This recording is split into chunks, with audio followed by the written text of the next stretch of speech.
ओम अज्ञानतिमिरान्धस्य ज्ञानाञ्जनशलाकया चक्षुरुन्मीलितं येन तस्मै श्रीगुरुवे नमः। नमो ओम विष्णुपादाय कृष्णप्रेष्ठाय भूतले श्रीमते भक्तिवेदांत स्वामिन् इति नामिने। नमस्ते सारस्वती देवे गौरवाणी प्रचारिणे निर्विशेष शून्यवादी पाश्चात देश तारिणे। जय श्री कृष्ण चैतन्य प्रभु नित्यानंद श्री अद्वैत गदाधर श्रीवास आदि गौर भक्त वृंद। हरे कृष्ण कृष्ण कृष्ण हरे हरे, हरे राम राम राम हरे हरे। हरे कृष्ण कृष्ण कृष्ण हरे हरे, हरे राम राम राम हरे हरे। हरे कृष्ण कृष्ण कृष्ण हरे हरे, हरे राम राम राम हरे हरे। हरे कृष्णा।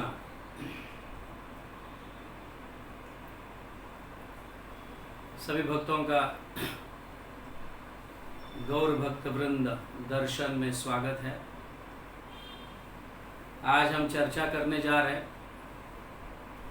पंच तत्वों में से एक तत्व जिनका नाम है श्री गदाधर पंडित।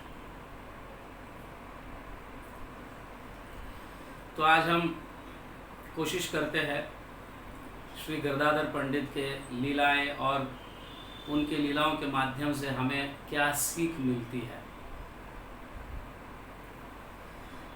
तो गदाधर पंडित के विषय में ऐसा कहा गया है, श्री राधा प्रेम रूपय पूर्व वृंदावनेश्वरी स श्री गदाधरो गौरवल्लभ पंडिता क्या कहा। तो इसका अर्थ यह है, श्री राधा रानी जो है, जो प्रेम का रूप है, मैनिफेस्टेशन ऑफ लव, जो वृंदावनेश्वरी है, वृंदावन की ईश्वर है या ईश्वरी है, तो वो जो है अब गौर लीला में, मतलब जब कृष्ण राधा रानी के भाव में प्रकट हुए गौर के रूप में या चैतन्य महाप्रभु के रूप में, तो वह गदाधर पंडित के रूप में अवतरित हुए। कौन? श्रीमती राधा रानी गदाधर पंडित के रूप में अवतरित हुए। तो चैतन्य महाप्रभु भाव तो एक्सेप्ट किए थे राधा रानी का, लेकिन राधा रानी स्वयं जो है प्रेम का रूप जो है, तो शरीर के रूप में गदाधर पंडित के रूप में प्रकट हुए। तो आगे गौर गणोदेश दीपिका में ऐसा कहा गया है, राधम अनुगत यत् तल ललिता अपि अनुराधिका अतः प्रविशद एष तम गौर चंद्रोदय यथा। इसका अर्थ यह है कि ललिता जो है, श्रीमती ललिता देवी, जो राधा रानी के एकदम की निकट की सखी है, जिनका नाम अनुराधा भी है, ललिता का दूसरा नाम है अनुराधा। तो जो राधा रानी की एकदम कॉन्फिडेंशियल सर्वेंट है, या मतलब सेवा करती है और फ्रेंड भी है, मतलब सखी भी है, तो वो ललिता भी आंशिक रूप में गदाधर पंडित के अंदर समा गई। तो गदाधर पंडित राधा रानी के अवतार है ही, राधा रानी के स्वरूप तो है ही, और साथ ही साथ ललिता भी उनके अंदर समावेश हुई। तो ललिता का भी वो है, दोनों मिक्सचर है, ललिता और राधा रानी का मिक्सचर श्री गदाधर पंडित, ऐसे श्री गौर गणोदेश दीपिका में कहा गया है। तो हम अब थोड़ा गौर गदाधर तत्व देख लेते हैं। जैसे चैतन्य महाप्रभु का भगवत तत्व, नित्यानंद तत्व, गौर तत्व, वैसे गदाधर तत्व भी है। तो गदाधर तत्व ऐसे है, गदाधर पंडित आदि प्रभुर निज शक्ति। गदाधर पंडित और अन्य भक्तगण जो है, निज शक्ति मतलब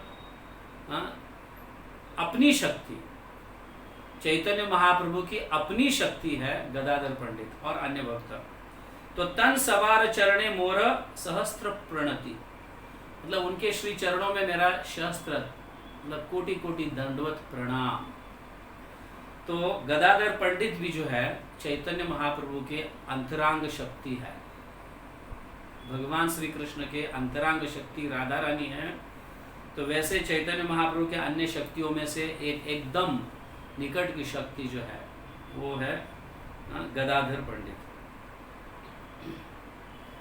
तो आगे ऐसा भी कहा गया, पंच तत्वकम कृष्णम भक्त रूप स्वरूपकम भक्तावतारम भक्ताख्यम नमामि भक्त शक्तिकम। तो गदाधर पंडित जो है भक्त की शक्ति है, डिवोशनल एनर्जी है, समझ गया ना। तो चैतन्य महाप्रभु पंच तत्वकम कृष्णम, हाँ, तो कृष्ण 5 फीचर्स में अपना रूप धारण करते हैं। कौन से? एक भक्त का रूप, और दूसरा है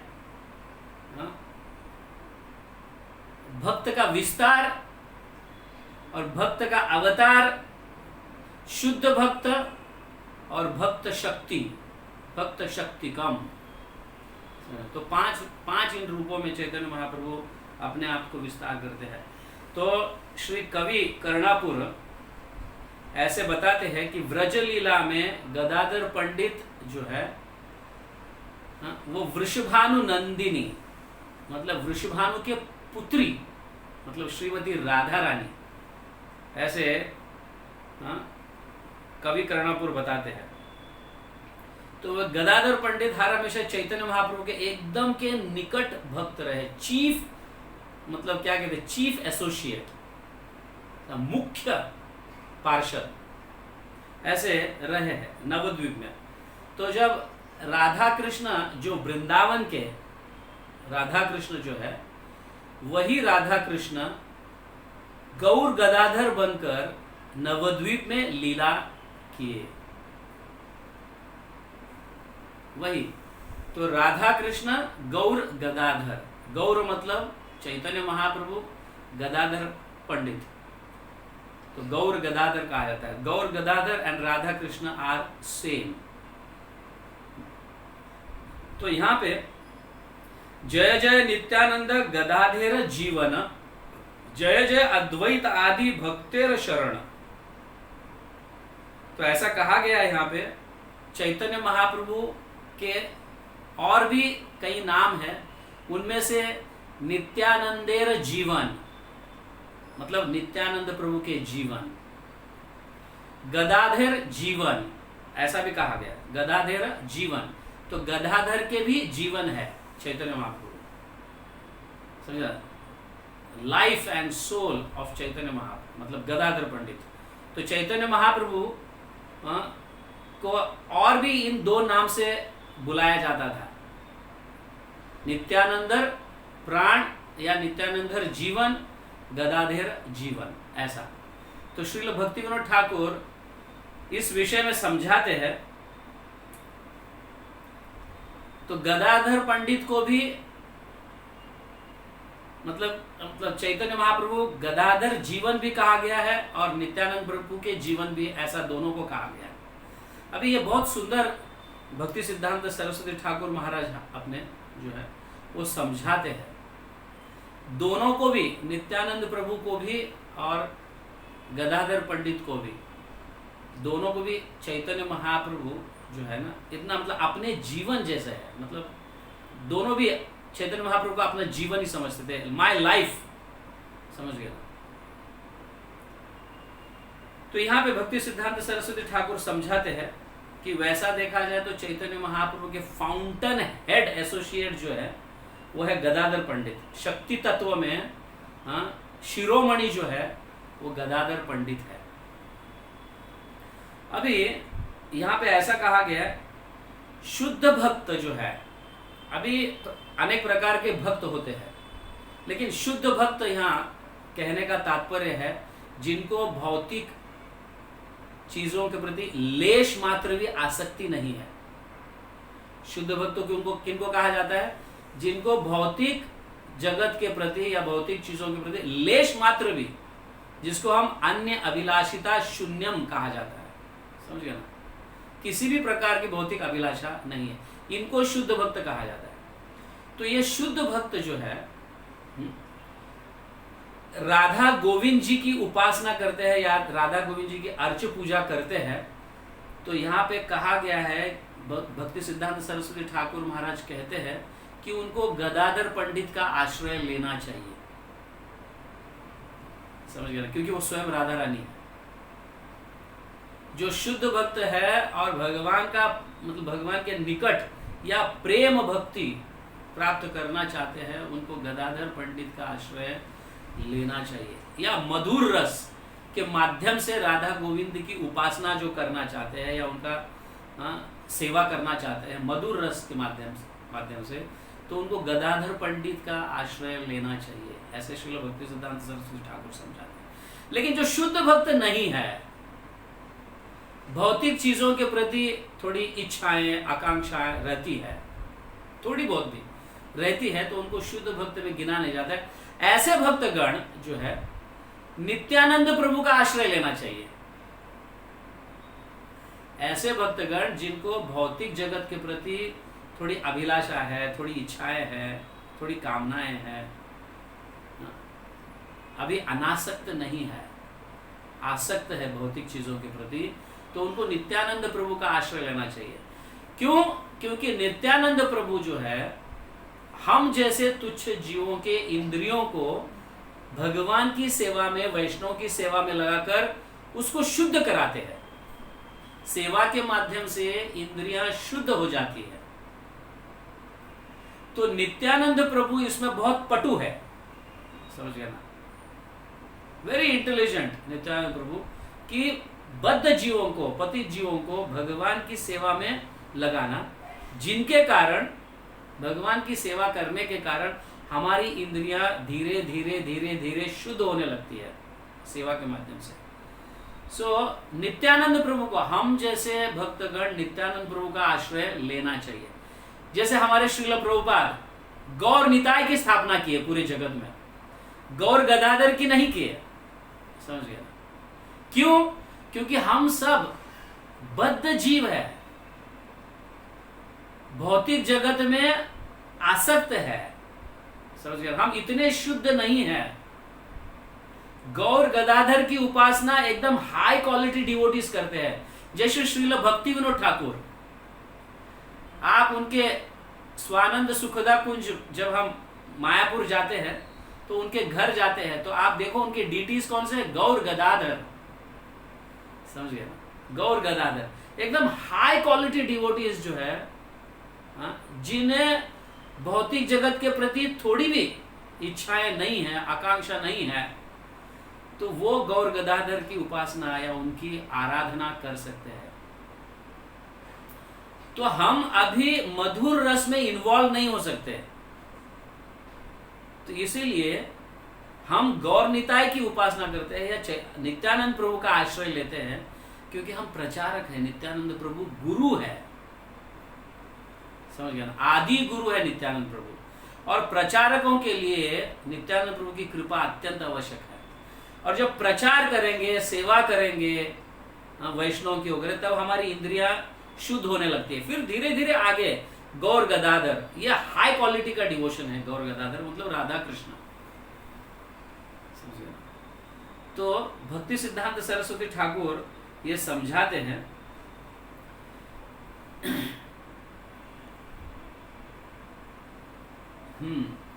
तो गदाधर पंडित का आश्रय उन भक्तों को लेना चाहिए जो राधा गोविंद की उपासना मधुर रस में करना चाहते हैं, लेकिन उनके लिए, जो शुद्ध भक्तों के लिए है ये, बट हम जैसे तुझ भक्तों के लिए गौर निताय, गौर निताय, नित्यानंद प्रभु का आश्रय लेने से हमारी इंद्रियां शुद्ध हो जाती है, फिर हम राधा कृष्ण को पूर्ण समर्पित हो सकते हैं, और वो शुद्ध भक्ति के लक्षण है, ऐसा यहाँ पे कहा गया। इसीलिए चैतन्य महाप्रभु को नित्यानंदेर जीवन कहा जाता है, और इसीलिए भी गदाधर पंडित को भी गदाधर जीवन का मतलब चैतन्य महाप्रभु को गदाधर जीवन कहा जाता है। तो दोनों जीवन है, समझ गया? दोनों भी मतलब चैतन्य महाप्रभु के मतलब चैतन्य महाप्रभु नित्यानंद प्रभु के भी जीवन है और गदाधर पंडित के भी जीवन है, और शुद्ध भक्तों को भी और बद्ध जीवों को भी वो चैतन्य महाप्रभु के निकट इस दोनों के माध्यम से पहुंचाते हैं।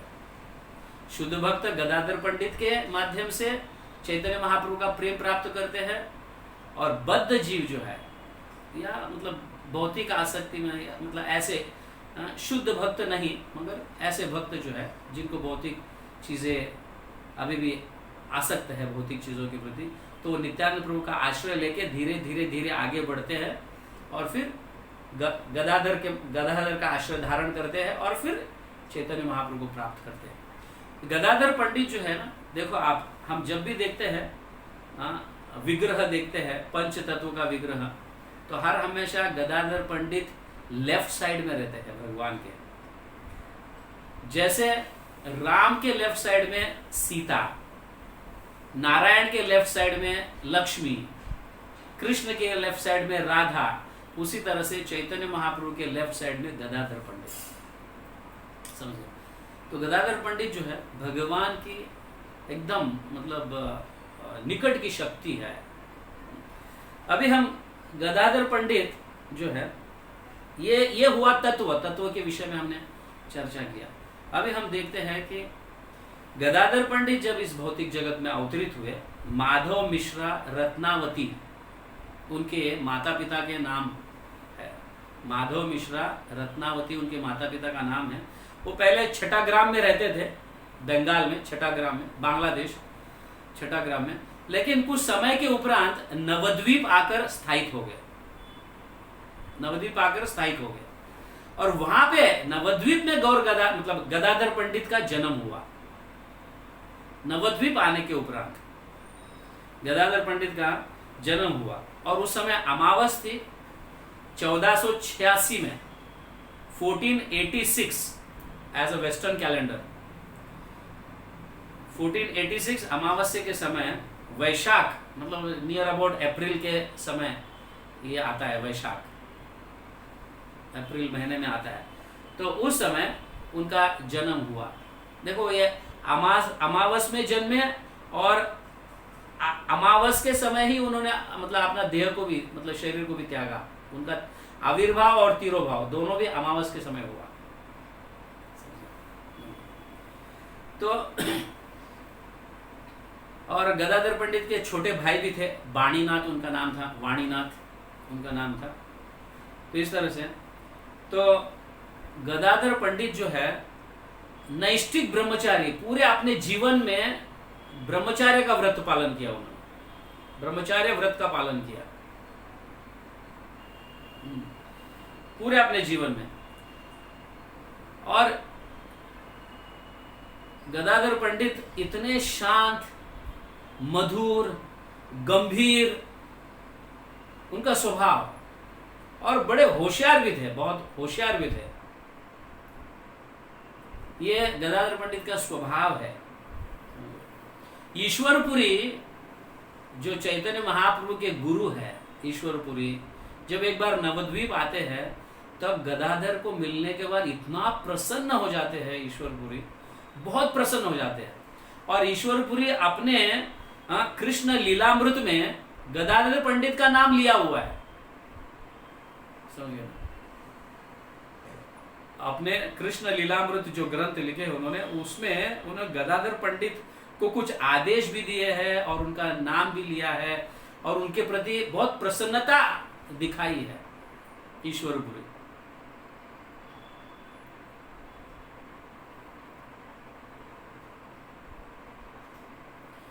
तो चैतन्य महाप्रभु का प्राकट्य होने के उपरांत 1 साल के बाद गदाधर पंडित का भी प्राकट्य होता है, मतलब गदाधर पंडित भी जन्म लेते हैं।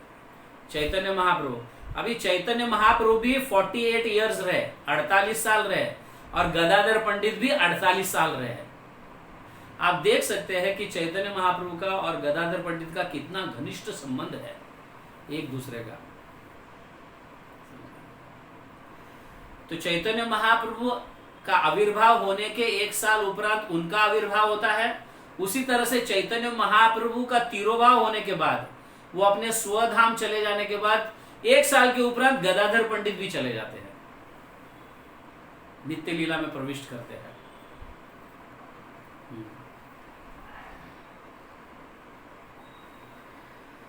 तो गदाधर पंडित का स्वभाव बहुत शांत था और बचपन से ही वो मतलब भौतिक चीजों के प्रति इतने आसक्त नहीं थे, हर हमेशा अनासक्त रहते थे। भौतिक चीजों के प्रति बचपन से अनासक्त रहते थे गदाधर पंडित। इसीलिए ऐसा जिनका स्वभाव है तो स्वाभाविक रीति से वो नैष्ठिक ब्रह्मचारी बन सकते हैं, क्योंकि पूरे जीवन में उन्होंने ब्रह्मचार्य व्रत का पालन किया।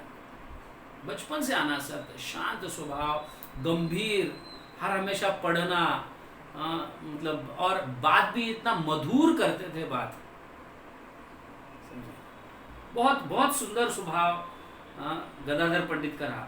तो जब निमाय मतलब चैतन्य महाप्रभु, अभी गदाधर पंडित और निमाय दोनों एक ही स्कूल में पढ़ते थे और बचपन से उनका एक दूसरे का संबंध है, स्नेह है, मित्र है, बचपन से ही एक ही स्कूल में गंगादास पंडित के यहाँ पे स्कूल में जाते थे वो, वहां पे स्कूल में दोनों एक साथ जाना, दोनों एक साथ आना, ऐसा रहता था। लेकिन चैतन्य महाप्रभु जब छोटे थे, निमाय बहुत नटखट थे, बहुत मतलब हर हमेशा परेशान करते थे गदाधर को, हर हमेशा चिढ़ाते थे उनको,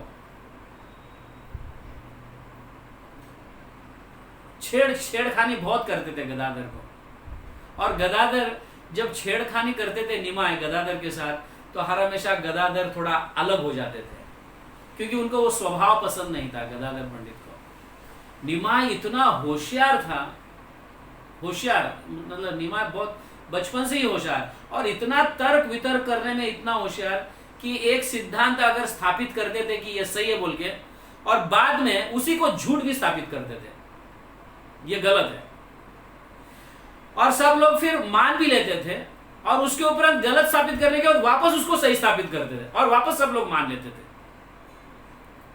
तो ये देखकर गदाधर पंडित इतने आश्चर्य होते, अगर निमाय कृष्ण भक्त बनेगा तो कितना अच्छा होगा। क्योंकि उस समय निमाय भक्त नहीं था, समझ गया ना, बहुत मतलब मस्ती करता था, खेलता था, ब्राह्मणों को छेड़ना, इनको छेड़ना, उनको छेड़ना, ऐसा मतलब ऐसा उनका स्वभाव, मतलब एकदम मस्ती, बचपन से नटखट थे बहुत निमाय, 5 साल की उम्र थे, बहुत नटखट। लेकिन वही 4 साल के गदाधर पंडित, मतलब 1 साल उम्र से छोटा है चैतन्य महाप्रभु से या निमाय से, लेकिन वो एकदम गंभीर, शांत। जब भी निमाय ऐसे नटखट करता था तो गदाधर थोड़ा अलग हो जाता था, क्योंकि उनको पसंद नहीं। लेकिन निमाय के बुद्धिमत्ता को देखकर, उनके होशियारी को देखकर गदाधर पंडित हर हमेशा प्रार्थना करते थे कि ये अगर कृष्ण के भक्त बनेंगे तो क्या होगा, ये कृष्ण भक्त बनेंगे तो पूरा कई लोगों का जीवन सुधर सकता है। ऐसे गदाधर पंडित की मतलब उनके मन में ये आकांक्षा, उनके मन में ये इच्छा रहती है। तो एक बार निमाय जो है मतलब चैतन्य महाप्रभु गदाधर को कहते हैं, क्या तुम मुझे बता सकता है गदाधर कि मुक्ति का व्याख्या क्या है, मुक्ति की व्याख्या क्या है, बता सकता है? तो गदाधर पंडित वैसे शास्त्रों में वगैरह निपुण हुआ करते थे, तो वो शास्त्रों के आधार पर मुक्ति की व्याख्या बताते हैं। तो चैतन्य महाप्रभु अपने हाथ से है ये गलत है, ऐसे कर कर फिर उनको अलग ढंग से मुक्ति क्या है ये बताते थे। और फिर गदाधर पंडित अभी इनके मुंह को कौन लगेगा, कौन बहस करेगा, इसलिए चुपचाप उसको स्वीकार करते थे, समझ रहे गदाधर पंडित इस तरह से। तो जब निमाय अपने पिता के पिंडदान के लिए गया जाकर जब आते हैं हाँ, तो उनका पूरा स्वभाव बदल जाता है। समझ गए? वहां पे ईश्वरपुरी को मिलते हैं, वहां पे दीक्षा लेते हैं, हरिनाम दीक्षा लेते हैं, और जब आते हैं तो एकदम उनका स्वभाव पूरा बदल जाता है और वो कृष्ण के प्रति मतलब कृष्ण का नाम ले लेकर रोने लगते हैं चैतन्य महाप्रभु, मतलब निमाय। तो एक बार गदाधर पंडित श्रीवास आंगन में फूल तोड़ने के लिए जाते हैं, तब श्रीवास आचार्य देखते हैं कि गदाधर आया है, तो बास्केट मतलब एक टोकरी, फूल भरा टोकरी लेकर एकदम खुशी खुशी से आते हैं। तो गदाधर पंडित कहते हैं, श्रीवास आचार्य आप इतना खुश आज कैसे, क्यों इतना खुश हो आज? तब श्रीवास आचार्य कहते हैं, कल ही निमाय गया से वापस आया है, लेकिन पूरा स्वभाव बदल गया है निमाय का। पूरा स्वभाव पहले जैसे नटखट था ऐसे नहीं, अभी इतना शांत बन गया और हमेशा कृष्ण कृष्ण बोलकर रोने लगता है। भक्त बन गया है कृष्ण का, निमाय भक्त बन गया है। ऐसे श्रीवास आचार्य गदाधर पंडित को कहते हैं और गदाधर पंडित बहुत खुश हो जाते हैं। ओ मेरी इच्छा पूर्ति हो गई, मेरी इच्छा पूर्ति हो गई। और श्रीवास आचार्य कहते हैं गदाधर पंडित को, तो श्रीवास आचार्य कहते हैं शुक्लांबर ब्रह्मचारी जो है उनके घर में निमाय आकर सभी को बुला रहे, निमाय आने वाले हैं और सबको न्योता है, मतलब सबको निमंत्रण है, और कुछ खास ऐसे कुछ बताएंगे शायद निमाय, क्योंकि जो गया में उन्होंने क्या हुआ क्या नहीं शायद ये बताएंगे, इसलिए हम सब इकट्ठा हो रहे हैं। तो गदाधर पंडित कहते हैं मुझे तो कोई न्योता नहीं है, मुझे तो कोई इनवाइट नहीं किया, लेकिन फिर भी हाँ निमाय को देखने के लिए मैं जरूर आऊंगा, क्योंकि मेरी बहुत इच्छा है कि निमाय को ऐसे कृष्ण भक्त के रूप में देखना मेरी बहुत इच्छा है, तो मैं भी जरूर आऊंगा। तो दूसरे दिन वहां पे कई भक्त इकट्ठा हुए रहते हैं और गदाधर पंडित जो है, क्योंकि उनको इनविटेशन नहीं था, इसीलिए वो एक शुक्लांबर ब्रह्मचारी के एक घर में मतलब एक छोटे से रूम में वो छिप कर रहते हैं। और वहां पे निमाय जब आते हैं, भक्तगण वहां पे बैठे रहते हैं, निमाय आते हैं, उनके इतने सुंदर स्वरूप को और उनके इस चेहरे को, भक्ति में जो मग्न हुआ चेहरा जो है, क्योंकि पहले निमाय को दूसरे रूप में देखे हुए रहते हैं, एकदम नटखट रूप में देखे हुए रहते हैं, और अब निमाय एकदम शांत गंभीर, आंख में से अश्रु आ रहे हैं, समझ गए ना? तो ये देखकर तो वहां पे आने के उपरांत बिना कुछ कहे निमाय कुछ कहते नहीं, लेकिन कृष्ण कृष्ण कृष्ण, अभी अभी तो कृष्ण थे यहाँ पे, कहाँ चले गए मुझे छोड़कर, ऐसे कर कर रोने लगते हैं और बेहोश गिर जाते हैं। निमाय चैतन्य महाप्रभु बेहोश गिर जाते हैं। बेहोश गिरने के बाद सब जन इकट्ठा होते हैं और कुछ समय के बाद जब निमाय को होश आता है, ऑफ कोर्स उस समय तक वो चैतन्य, उनका नाम चैतन्य हो जाता है, कृष्ण चैतन्य, समझ गया? तो अब हम निमाय के नाम से नहीं बुलाएंगे, अभी कृष्ण चैतन्य या चैतन्य के नाम से बुलाएंगे, क्योंकि उनकी दीक्षा हो गई है, गया जाके आए हैं। गया जाने से पहले उनका नाम निमाय विश्वम्बर इन नाम से जाने जाते थे चैतन्य महाप्रभु। तो गया जाने के उपरांत कृष्ण चैतन्य के नाम से जानने लगे। तो चैतन्य मतलब निमाय को या चैतन्य महाप्रभु को जब होश आता है, होश आने के बाद वो देखते हैं कि इतना जोर जोर से रो कौन रहा है। तो रूम के अंदर देखने के लिए जाते हैं, तो शुक्लांबर ब्रह्मचारी कहते हैं प्रभु आपका गदाधर रो रहा है, समझ गए ना? आपका गदाधर रो रहा है। तो गदाधर रोते हुए देखकर, क्योंकि गदाधर जो है हर हमेशा निमाय के शैडो के जैसा, मतलब चैतन्य महाप्रभु के परछाई के जैसे रहते हैं, हर हमेशा दोनों साथ में रहते हैं, हर हमेशा दोनों साथ में रहते हैं। तो गदाधर के पास जाते हैं। गदाधर के पास जाने के बाद चैतन्य महाप्रभु गदाधर पंडित को, मतलब गदाधर को गले लगाकर रोने लगते हैं। समझ गए ना? गदाधर, तुम एकदम बचपन से कृष्ण के भक्त हो, ऐसे वो कहने लगे। तुम अपने बचपन से कृष्ण के भक्त हो, तुम्हारा जीवन आपने कृष्ण को दिया है, समझ गया। लेकिन मेरा समय कितना व्यर्थ गया, मैं बहुत नटखट था, ये था वो था, इस तरह से मैं मेरा समय बर्बाद किया। इस तरह से गदाधर को कहने लगते हैं। एक समय मैं कृष्ण का भक्त था, लेकिन मुझ में कुछ कमियां थी, इसलिए मैं इतने वैल्यूएबल, मतलब ऐसे, मतलब कृष्ण के भक्ति को जो मतलब जीवन का जो परम लक्ष्य है उसको मैं खो बैठा, और फिर मैं ऐसा नटखट बन गया, समझ गया ना? तो मुझे कृपा कर कर बताओ ना, कब मुझे कृष्ण मिलेंगे? इस तरह से चैतन्य महाप्रभु कहने लगते हैं, कहाँ मेरे को कृष्ण मिलेंगे, कब मुझे कृष्ण मिलेंगे? गदाधर बताओ ना, प्लीज बताओ, ऐसे होते हैं। तो होता क्या है, फिर गदाधर जो है तो उनको बताते हैं, कृष्ण कहाँ है? तुम्हारे हृदय में ही तो है कृष्ण, चैतन्य महाप्रभु तुम्हारे हृदय में तो है कृष्ण। तो ऐसे बोलने के बाद रोते रोते चैतन्य महाप्रभु अपने नाखून से अपने छाती को फाड़ने की कोशिश करते हैं, जैसे हनुमान कैसे फाड़े थे अपनी छाती को, और राम सीता का दर्शन करवाते, वैसे चैतन्य महाप्रभु अपने हाथ से, मतलब ऐसे नाखून लेकर ऐसे छाती, मतलब हृदय के पास ऐसे छाती फाड़ने जाते हैं। उतने में गदाधर जो है उसको रोकते हैं, किसी तरह से बल लगाकर रोकते हैं, नहीं नहीं नहीं नहीं, ऐसे मत करो, अरे ऐसे मत करो। तो कहने लगते हैं, चिंता मत करो, कृष्ण आपको प्रकट होंगे, बहुत ही जल्दी प्रकट होंगे, समझ गया? इस तरह से कहना। तो उतने में सची माता देखते रहती है, क्योंकि सती माता भी जानती है, जब से गया जाकर आया है मेरा पुत्र,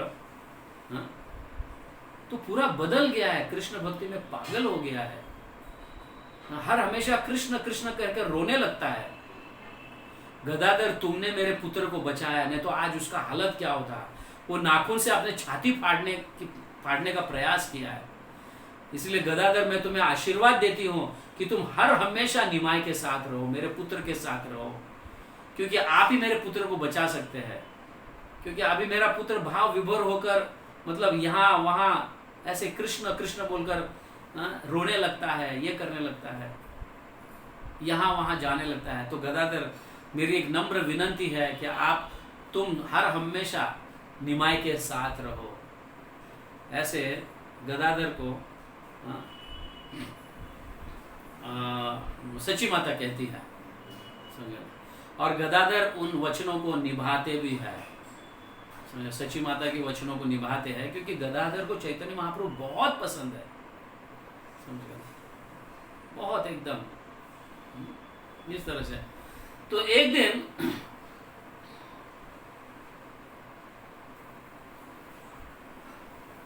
दिन चैतन्य महाप्रभु गंगा के तट पर एक वन में जाकर ध्यान करने लगते हैं, कृष्ण का ध्यान करने लगते ही ये देखकर वृंदावन के, मतलब भगवान श्री कृष्ण के वृंदावन की लीलाओं का स्मरण करने लगते हैं। तो ये देखकर मुकुंद दत्त जो है वृंदावन लीलाओं के गुणगान गाने लगते हैं। तो कुछ चैतन्य महाप्रभु को थोड़ा अच्छा लगे, लीलाओं में, मतलब लीला स्मरण जो कर रहे हैं उसमें उन्हें कुछ थोड़ा आनंद मिले, इस तरह से वो करने लगते हैं। और गदाधर ये देखते हैं और जाकर उन वनों में से अनेक प्रकार के फूल लेकर इकट्ठा कर उनकी माला बनाते हैं। गदाधर पंडित उनकी माला बनाकर चैतन्य महाप्रभु के गले में डालते हैं। तो यहाँ ऐसा कहा गया है कि गदाधर पंडित की नित्य सेवा है, क्योंकि कृष्ण लीला में हर हमेशा राधा रानी अनेक प्रकार के फूल चुनकर कृष्ण की श्रृंगार करती है। कभी हार बनाती है, तो कभी अनेक प्रकार के भुज मुकुट, यहाँ पे फूलों की, मतलब हाथों में, यहाँ वहाँ पैरों में वगैरह, जैसे पायल डालते हैं, हाथों में कंकण डालते हैं, वैसे फूल के अनेक प्रकार के वन के वृक्ष में से निकालकर या लताओं में से निकालकर अनेक प्रकार के वन फूल जो है, जिसको वनमाली कहते हैं, भगवान का एक नाम वनमाली है। सो वन के फूलों की माला डालते हैं भगवान। तो गदाधर पंडित की ये नित्य सेवा, हर हमेशा भगवान का श्रृंगार। तो गदाधर पंडित कभी कभी तो चैतन्य महाप्रभु के बेड बेड को भी सजाते थे फूलों से, मेरे प्रभु यहाँ पे सोएंगे बोल के, ऐसे। इतना मतलब एकदम एक मतलब इतनी निजी सेवा, समझ गए ना, एकदम चैतन्य महाप्रभु की एकदम निजी सेवा गदाधर पंडित करते थे। तो यहाँ पे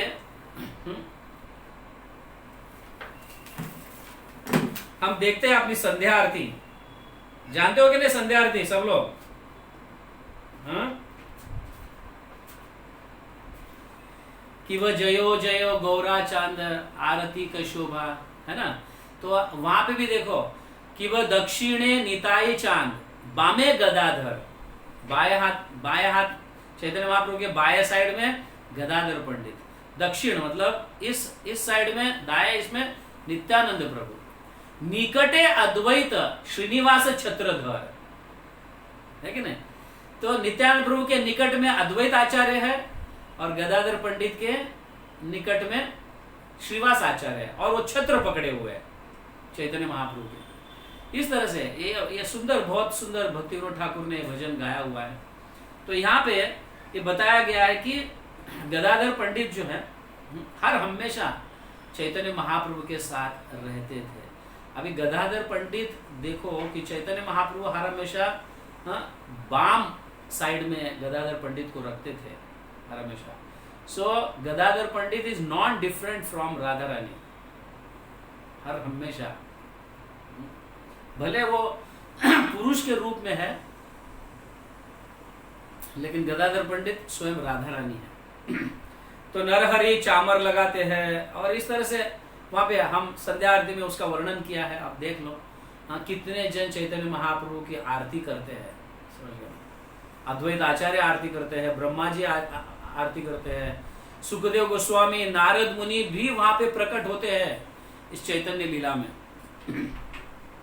एंड स्पेशली चैतन्य महाप्रभु को और गदाधर का दर्शन, दोनों का एक साथ दर्शन करने के लिए कई देवी देवता वहां पे आते हैं इस रूप में।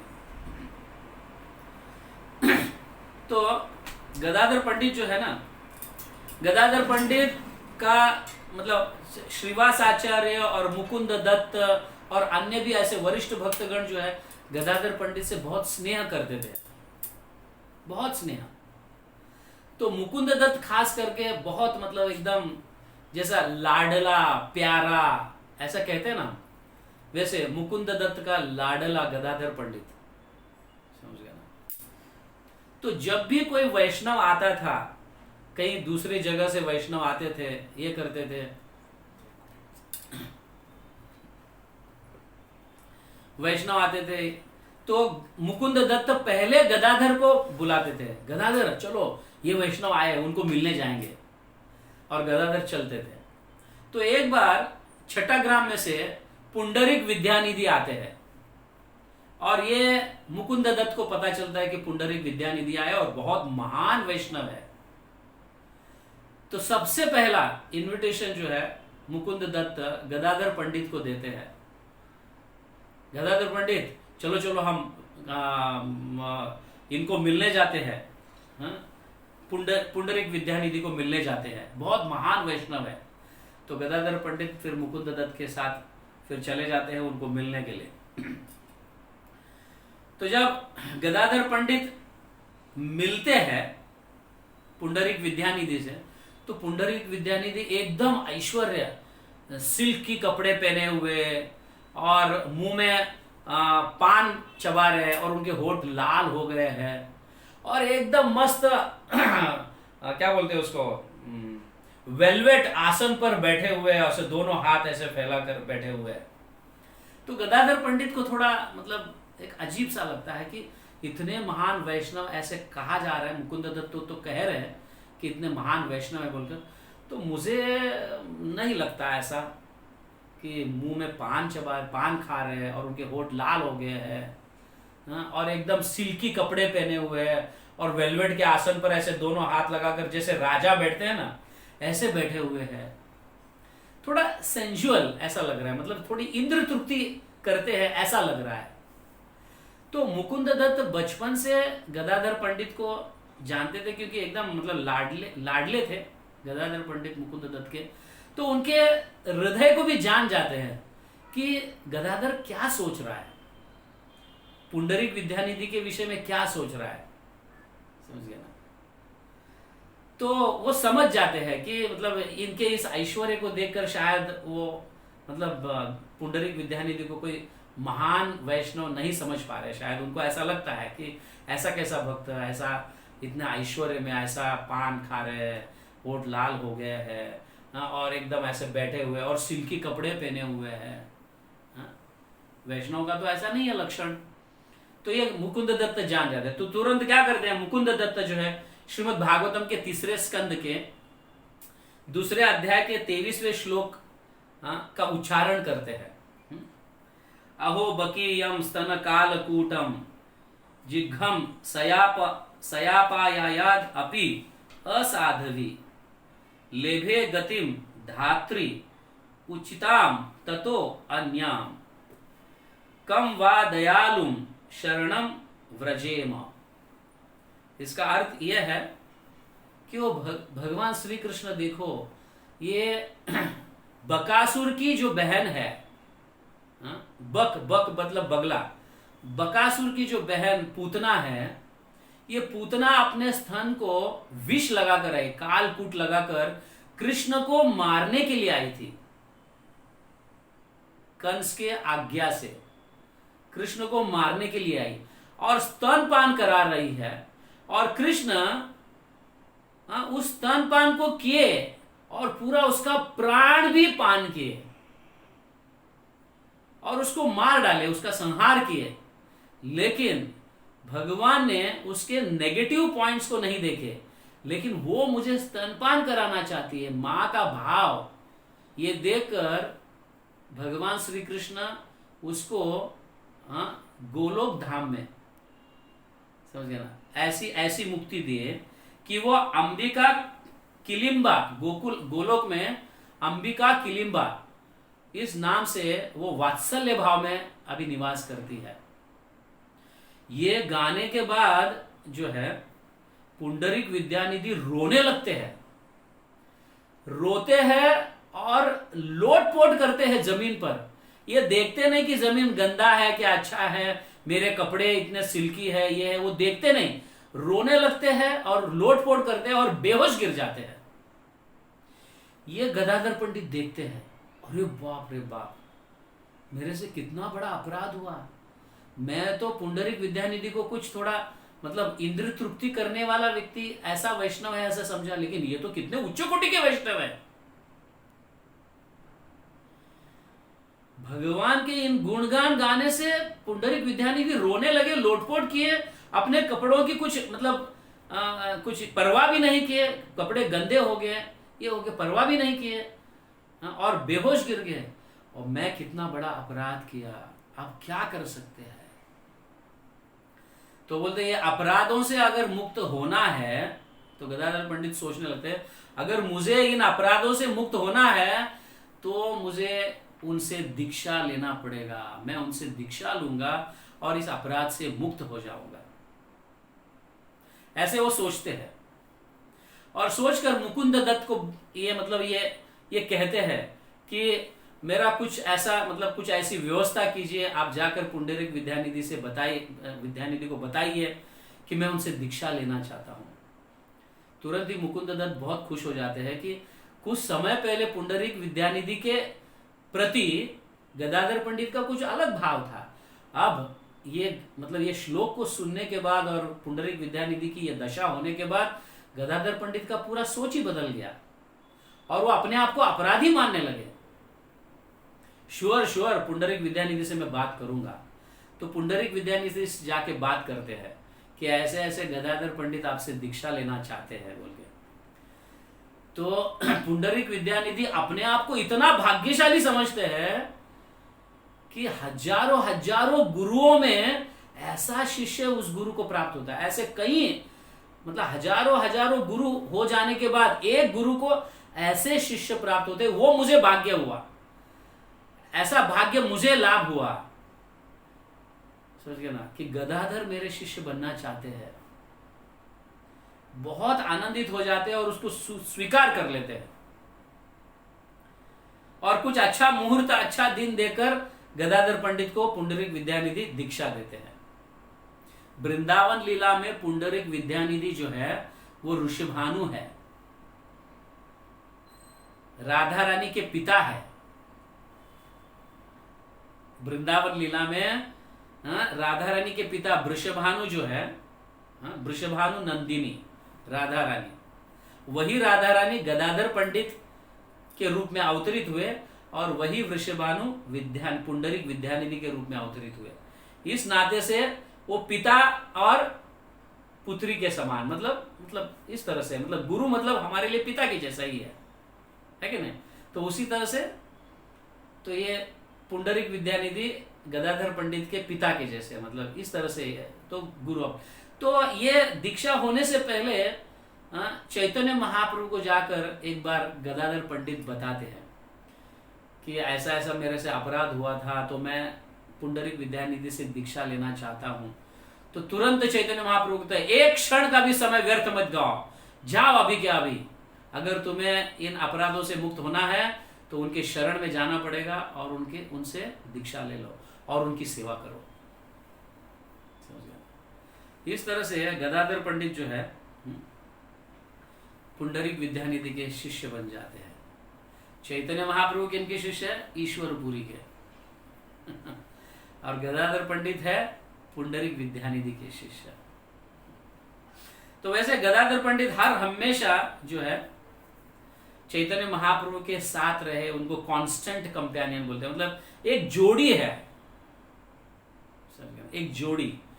चैतन्य निमाय, और कभी कभी उन्हें गौर गदाय भी कहते थे या गदाय गौर। जैसे नित्यानंद प्रभु को निक नेम जिसको बोलते हैं ना, एकदम लाडला नाम, प्यारा नाम, ऐसे नित्यानंद प्रभु को निताय बोलते थे, चैतन्य महाप्रभु को निमाय बोलते थे। उसी तरह से गदाधर पंडित को गदाई बोलते हैं, गदाय। तो गौर गदाय या गदाय गौर, ऐसा। तो ये दोनों की जोड़ी रहती थी हमेशा। तो जब भी चैतन्य महाप्रभु जगाए मधाय का उद्धार किए, अभी देखो यहाँ पे भी जगाए मधाय, जगदानंद का निकनेम है जगाए, माधवानंद का निकनेम है मधाय। तो बंगाल में ऐसा होता है, निकनेम देते हैं, एकदम शॉर्ट नेम जिसको बोलते हैं वैसा। तो जब जगाए मधाय का उद्धार हो रहा था उस समय भी गदाधर पंडित वहां पे थे, समझ गया ना, उस समय भी थे। महाप्रकाश लीला हो रहा था उस समय भी गदाधर पंडित चैतन्य महाप्रभु के साथ थे शिवास आंगन में। और काजी का भी, चांद काजी का भी जब चैतन्य महाप्रभु उद्धार किए उस समय भी गदाधर पंडित, हमेशा गदाधर पंडित चैतन्य महाप्रभु के साथ रहते थे। इवन अगर हम देखा जाए, जब चैतन्य महाप्रभु पुरी में संन्यास लेने के बाद पुरी रहे, तो गदाधर पंडित भी संन्यास लेकर पुरी गए। गुंडीचा मंदिर साफ करते समय चैतन्य महाप्रभु के साथ रहते थे। नरेंद्र सरोवर में स्नान करते समय चैतन्य महाप्रभु के साथ रहते थे।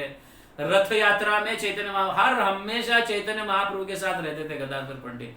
कभी गदाधर पंडित चैतन्य महाप्रभु को छोड़े नहीं है, क्योंकि चैतन्य महाप्रभु के माता का आदेश था गदाधर पंडित को, सची माता का आदेश था कि हमेशा तुम निमाय के साथ रहो। क्योंकि निमाय जब कृष्ण भक्ति में एंटर हुए, कृष्ण भक्ति में आगे बढ़ रहे, तो मतलब उनको होश नहीं रहता है वो क्या कर रहे हैं। तो तुम साथ में रहोगे तो मेरे हृदय को थोड़ा ठंडक पहुंचेगा, मतलब थोड़ा मेरा हृदय शांत होगा, कोई तो है उनके साथ, उनकी मतलब उनकी देखभाल करने के लिए, उनकी सहायता करने के लिए, इस तरह से। तो चैतन्य महाप्रभु जब सन्यास लेकर पुरी जा रहे थे उस समय गदाधर पंडित बहुत आर्ग्यूमेंट करते हैं। इवन चैतन्य महाप्रभु जब सन्यास लेते तब भी गदाधर पंडित रहते हैं वहां पे। और गदाधर पंडित को बहुत दुख हो जाता है चैतन्य महाप्रभु सन्यास लेने के उपरांत, क्योंकि इतने मतलब ऐसे कहते हैं, इतने मेरे महाप्रभु इतने सुंदर दिखते थे घुंघरेलू बाल में, अब वो सन्यास लिए, मुंडन किए। बहुत दुखी, बहुत रोते थे गदाधर पंडित, बहुत रोते थे। चैतन्य महाप्रभु के प्रति उनका प्रेम इतना था कि एक क्षण के लिए भी वो छोड़कर नहीं रह सकते थे। ऐसा उनका गदाधर पंडित का स्नेह, प्रेम चैतन्य महाप्रभु के प्रति। और चैतन्य महाप्रभु सन्यास लेकर जब पुरी जाने लगे तो गदाधर पंडित मतलब कहते हैं क्या जरूरी है क्या पूरी जाना? क्या यहाँ पे रहकर भक्ति नहीं कर सकते हैं? पूरी क्यों जाना है? वृंदावन क्यों जाना है? तो चैतन्य महाप्रभु कहते हैं कि अगर मैं सन्यास लेकर एक देश से दूसरे देश तीसरे देश नहीं जाऊंगा तो लोग मुझे कहेंगे सन्यास लेने के बाद क्या यहीं पे पड़ा रहता है। ऐसे लोग मेरा नाम मतलब बदनाम करेंगे। तो बहुत रोकने के बाद भी चैतन्य महाप्रभु रुकते नहीं। तो चैतन्य महाप्रभु पूरी निकल जाते हैं और गदाधर पंडित को पीछे छोड़ जाते हैं। गदाधर पंडित को पीछे छोड़ जाते हैं और गदाधर पंडित मतलब चैतन्य महाप्रभु के विरह में इस दुख का मतलब वर्णन नहीं कर सकते। कृष्णदास कविराज भी ये कहते हैं और वृंदावन दास ठाकुर चैतन्य भागवत में भी कहते हैं कि इसका वर्णन हम कदापि भौतिक शब्दों में नहीं कर सकते कि कितना गदाधर पंडित को दुख हुआ चैतन्य महाप्रभु के विरह में, मतलब पूरी जाने के उपरांत चैतन्य महाप्रभु के विरह पर इतना दुखी हो जाते थे गदाधर पंडित। तो तुरंत ही जैसे चतुर्मास में सब नवद्वीप के भक्त पूरी जाते थे चैतन्य महाप्रभु का दर्शन लेने के लिए, तो गदाधर पंडित भी उनके साथ निकले, वापस नवद्वीप आए नहीं। वो साथ निकलने से पहले गदाधर पंडित भी सन्यास लेते हैं। गदाधर पंडित भी सन्यास लेते हैं, सन्यास लेकर पूरी चल बसते हैं नवद्वीप वासियों के साथ। और फिर पुरी से वापस नवद्वीप कभी नहीं लौटते गदाधर पंडित।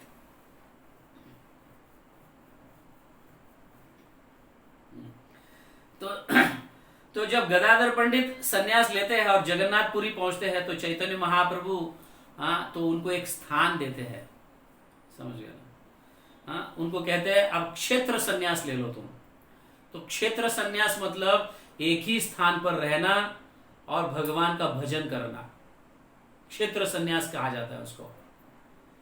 तो एक बहुत सुंदर उद्यान जिनको बंगाली में टोटा कहते हैं, टोटा मतलब उद्यान, बगीचा, बाग। तो उस उद्यान में चैतन्य महाप्रभु बोलते तुम यहां पे रहो और भजन करो। तो गदाधर पंडित प्रतिदिन एवरी टाइम हमेशा श्रीमद् भागवतम जोर जोर से पढ़ते थे और Chaitanya Mahaprabhu regular every day उस उद्यान में आते थे, गदाधर पंडित से सुनते थे Shrimad Bhagavatam. Every day regular सुनते थे, इतना मधुर वर्णन करते थे गदाधर पंडित भागवतम का। तो चैतन्य महाप्रभु एकदम नीचे अपना मुंडी मतलब अपना सर लगाकर रोते रहते थे सुनते सुनते। इतना चैतन्य महाप्रभु आस्वादन करते थे गदाधर पंडित के मुख से श्रीमद् भागवतम का। तो इस उद्यान का नाम यमेश्वर उद्यान है, यमेश्वर उद्यान है। और कुछ समय के उपरांत प्रतिदिन ऐसे चैतन्य महाप्रभु श्रीमद् भागवतम सुनने के लिए गदाधर पंडित के पास जाते थे, प्रतिदिन जाते थे। और चैतन्य महाप्रभु एक बार सोचते हैं कि गदाधर पंडित को एक कुछ बढ़िया सा गिफ्ट दे देते हैं, गिफ्ट ऐसा पुरस्कार, उनके ऊपर आशीर्वाद करने का, मतलब ऐसा आशीर्वाद देने का सोचते हैं। और गदाधर पंडित को कहते हैं यहाँ पे जो इस उद्यान में जो थोड़ा सा ऐसा पर्वत के जैसा दिख रहा है ना गदाधर, उसको खोदो, मिट्टी निकालो वहां से। तो तुरंत ही गदाधर उसको खुदाई करने लगते हैं। उस छोटा सा ऐसा एक मतलब उसको क्या कहते हैं हम, थोड़ा ऐसा मिट्टी मतलब जमी हो रहती है, जरा आप थोड़ा पर्वत जैसा दिखने लगता है। तो उसको खोदने लगते हो, तो खोदते तो उसमें से गोपीनाथ निकलते हैं, समझ गए ना? उसमें से गोपीनाथ निकलते हैं, इसीलिए उनका नाम टोटा गोपीनाथ। क्योंकि उद्यान मतलब उस बगीचे में से निकले हुए गोपीनाथ। तो चैतन्य महाप्रभु ये गोपीनाथ को देते हैं उनको, और हर हमें रेगुलर इनकी सेवा करो, ऐसे कहते हैं, रेगुलर इनकी सेवा करो ऐसे उनको। और कुछ समय के उपरांत चैतन्य महाप्रभु वृंदावन के लिए जाने का प्रयास करते हैं। तो चैतन्य महाप्रभु जब वृंदावन जाने लगते हैं तो गदाधर पंडित कहते हैं मैं भी तुम्हारे साथ चलूंगा। तो गदाधर पंडित को कहते हैं नहीं, तुम्हारा चलना ठीक नहीं है, तुम्हारा क्षेत्र संन्यास नष्ट हो जाएगा, क्योंकि तुमने क्षेत्र संन्यास लिया है, मतलब यहीं पे रहकर भजन करेंगे ऐसा सन्यास है तुम्हारा क्षेत्र सन्यास, तो तुम्हारा क्षेत्र सन्यास कैसे टिका पाओगे आप अगर मेरे साथ तुम आओगे तो? ये अच्छा नहीं है। नहीं, मेरे लिए क्षेत्र सन्यास भाड़ में गया। तुम्हारे जहां पे चरण है वहां पे ही पूरी है, वहां पे ही धाम है, वहां पे क्षेत्र सन्यास है और वहां पे ही गोपीनाथ है। मैं आऊंगा। तो चैतन्य महाप्रभु कुछ भक्तों के साथ निकलते रहते हैं। चैतन्य महाप्रभु को पसंद नहीं आता है कि गदाधर पंडित अपने सेवा में से वंचित हो जाए, क्षेत्र सन्यास लिए हुए उनका मतलब भंग ना हो। तो कुछ कटक में पहुंचने के बाद जो है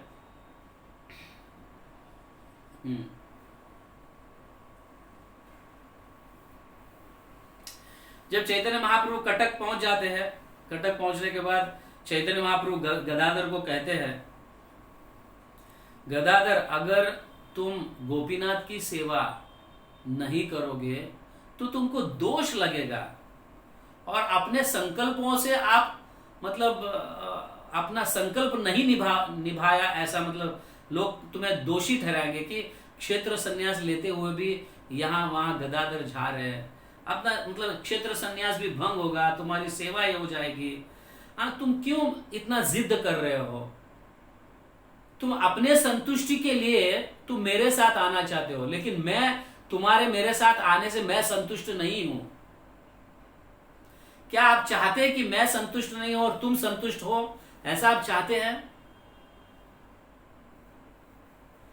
तो ऐसा कहने के बाद फिर गदाधर पंडित कुछ नहीं कहते हैं और फिर सार्वभौम भट्टाचार्य को बोलते हैं कि आप उन्हें ले जाइए पूरी वापस, और मैं आगे वृंदावन के लिए प्रयाण करूंगा, ऐसा कहते हैं।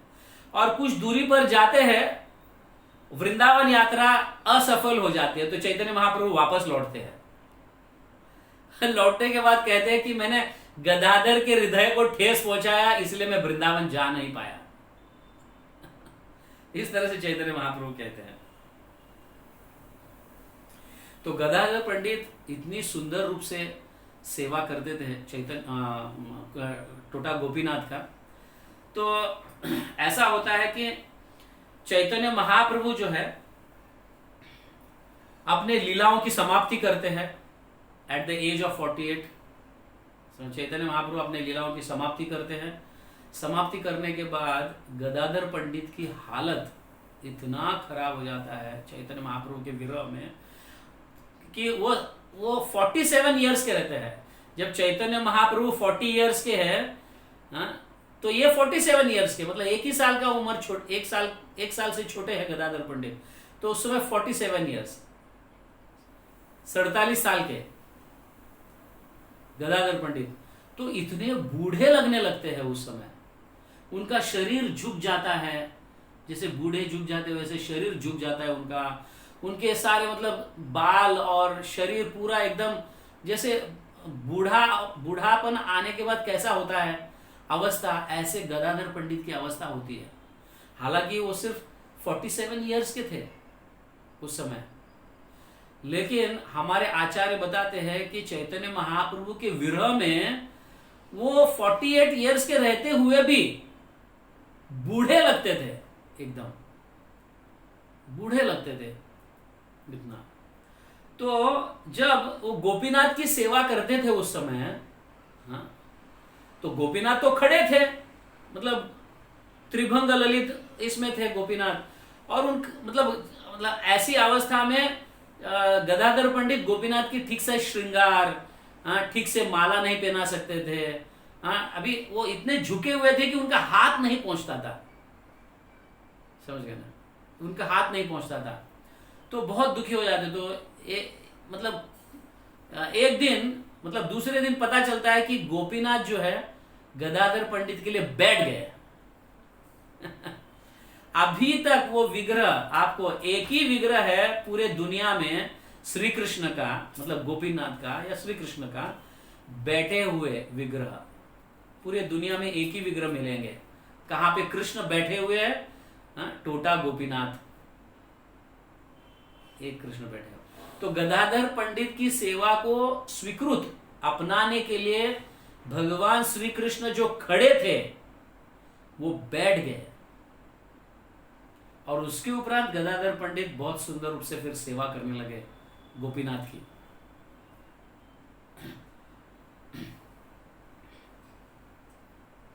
तो चैतन्य महाप्रभु गदाधर पंडित को 3 आदेश देते हैं। 3 आदेश, बहुत महत्वपूर्ण आदेश है ये। 3 आदेश चैतन्य महाप्रभु गदाधर पंडित को देते हैं।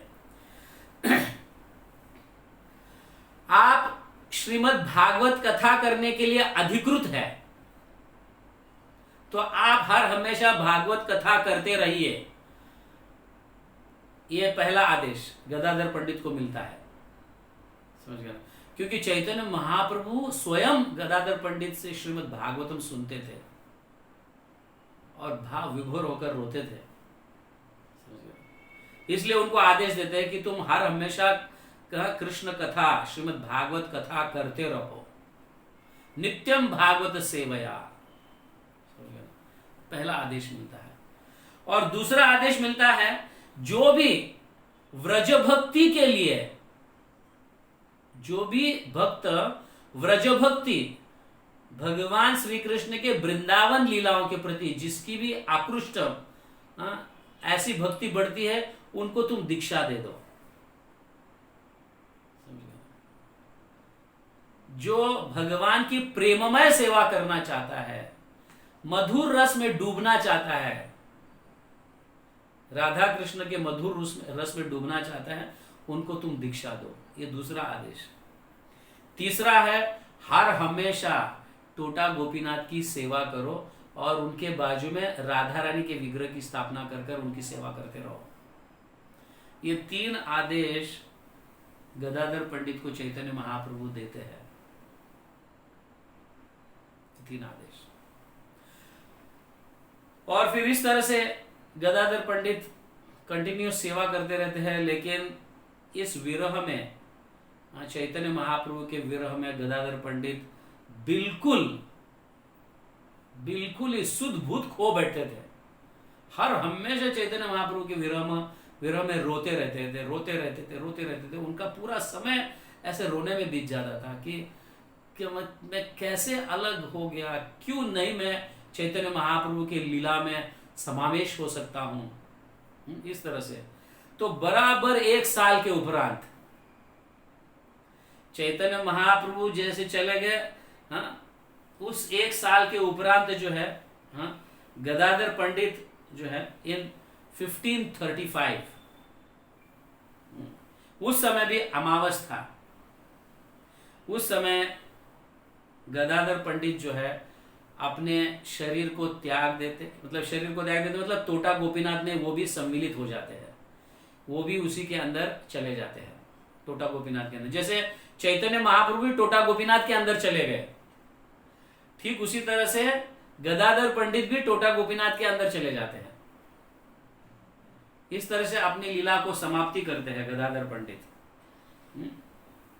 तो यहाँ पे भक्ति रत्नाकर में ऐसा कहा गया है कि गदाधर पंडित ने जो विरह में जो दुख भोगा है, इसका वर्णन नहीं किया जा सकता। समझ गए ना? इसका वर्णन नहीं किया जा सकता, ऐसा कहा गया है।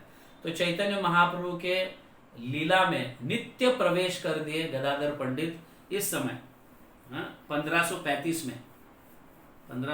में। तो एग्जैक्टली चैतन्य महाप्रभु जाने के 1 साल के उपरांत गदाधर पंडित भी एट द एज ऑफ 48, जब वो भी 48 साल के हुए, तब चैतन्य महाप्रभु के लीला में वो भी प्रवेश किए। और उनकी जो है एक दांत रह गया था, उसकी समाधि आपको बंसी गोपाल मंदिर में मिलता है, जहां पे वृंदावन में बंसी गोपाल, ऐसा यहाँ पे उल्लेख है। बंसी गोपाल मंदिर के यहाँ पे, वहां पे गदाधर पंडित की समाधि तुम्हें मिलेगी। लेकिन वो समाधि जो है वो गदाधर पंडित के दांत की समाधि है। एक दांत रह गया था, वो दांत की समाधि वहां पे की गई है। तो गदाधर पंडित भी टोटा गोपीनाथ में प्रवेश किए थे, जैसे चैतन्य महाप्रभु के लीला में प्रविष्ट हुए। तो गदाधर पंडित हम देखे हैं चैतन्य चरितामृत में, जैसे चैतन्य महाप्रभु का भी वृक्ष है, वैसे नित्यानंद प्रभु का भी शिष्यों का वृक्ष है कि नहीं? हमने देखा कि नहीं, चर्चा की है कि नहीं? सीसी में हमने चर्चा की है, समझ गया? डिजायर ट्री, कल्प वृक्ष, भक्ति वृक्ष, समझ गया? तो उसी तरह से अद्वैत आचार्य का भी वृक्ष है, मतलब डाली है, और गदाधर पंडित की भी डाली है। तो गदाधर पंडित के करीबन जो है, करीबन 33 ऐसे निकट के शिष्य है। अन्य तो है ही, लेकिन 33 एकदम निकट के निजी शिष्य गदाधर पंडित के भी है। जैसे ध्रुवानंद, ललिता गोपी, श्रीधर ब्रह्मचारी, चंद्र लतिका गोपी, हरिदास ब्रह्मचारी, रघुनाथ भागवत आचार्य, अनंत आचार्य, कवि दत्त, नयन मिश्रा, गंगा मंत्री, मामू ठाकुर, इस तरह से भूगर्भ गोस्वामी जो है, प्रेम मंजरी, भागवत दास, वाणीनाथ ब्रह्मचारी, ये सब जो है ना, गदाधर जगन्नाथ दास, ये सब जो है गदाधर पंडित के शिष्य है। ऐसा लिस्ट दिया हुआ है यहाँ पे बहुत सारा बड़ा। तो इस तरह से गदाधर पंडित भी जो है चैतन्य महाप्रभु के प्रचार में बहुत बहुत बड़ी सहायता की है। ऑफ कोर्स चैतन्य महाप्रभु के मतलब अंतरांग शक्ति है Gadadhar Pandit, not different from Radha, and Chaitanya Mahaprabhu is not different from Krishna. तो इस तरह से श्री गदाधर पंडित के ये लीलाएं हैं, और उनमें से हमें जो सीखना है ये बहुत इंपॉर्टेंट चीज है, समझ गया ना? ये बहुत इंपॉर्टेंट है कि ये सीखना है कि हर हमेशा हम चैतन्य महाप्रभु का आश्रय ले। जैसे गदाधर पंडित हर हमेशा चैतन्य महाप्रभु के साथ रहते थे, हर हमेशा उनकी सेवा करने में तत्पर रहते थे, जैसे एक जोड़ी है। तो ऐसे ही हम चैतन्य महाप्रभु को कभी छोड़ना नहीं चाहिए। कथंचने स्मृते यस्मिन् दुष्करम सुकरम भवेत् विस्मृतम विपरीतम स्यात् श्री चैतन्य नमामि त्वम्। तो चैतन्य महाप्रभु का अगर आश्रय हम छोड़ेंगे तो हम छोटे से छोटा कार्य भी कर नहीं पाएंगे, इतना मतलब कष्टदायक होगा। लेकिन जो चैतन्य महाप्रभु का आश्रय लेता है, बड़े से बड़ा कार्य भी उसके लिए एकदम सरल हो जाता है। इसीलिए हम चैतन्य महाप्रभु का आश्रय छोड़ना नहीं चाहिए। और हम खास करके साधना भक्ति में है, हम साधक हैं, इसलिए नित्यानंद प्रभु का आश्रय लेकर हम अपने इंद्रियों को शुद्ध करें, और फिर राधा कृष्ण की प्रेम भक्ति में लगे। तो तब तक तो हम साधना ही कर सकते हैं। हमारी साधना ठीक से हो, हमारा अध्ययन ठीक से हो, साधु संग ठीक से हो, समझ गए ना? अब भगवान की और वैष्णव की सेवा ठीक से हो। फिलहाल हमारा ये कर्तव्य है, समझ गए ना? और गदाधर पंडित हर हमेशा मतलब धाम में निवास करते थे, हर हमेशा श्रीमद् भागवत सुनाते थे। चैतन्य महाप्रभु को, अन्यों को भागवत सुनाते थे। तो जैसे चैतन्य महाप्रभु ने गदाधर पंडित को आदेश दिया है कि हर हमेशा आप भागवत कथा करते रहो, दीक्षा देते रहो और गोपीनाथ की सेवा करो। जैसे चैतन्य महाप्रभु ने आदेश दिया है, और गदाधर पंडित एज इट इज उसको निभाए। भले चैतन्य महाप्रभु के विरह में वो दुखी थे, लेकिन फिर भी सेवाओं में वो कभी वो बाधा आने नहीं दिए, क्योंकि ये चैतन्य महाप्रभु की आदेश है। ऐसा ठीक उसी तरह से गुरु के आदेशों का भी हमें पालन करना चाहिए, भले कैसी भी परिस्थिति क्यों ना हो।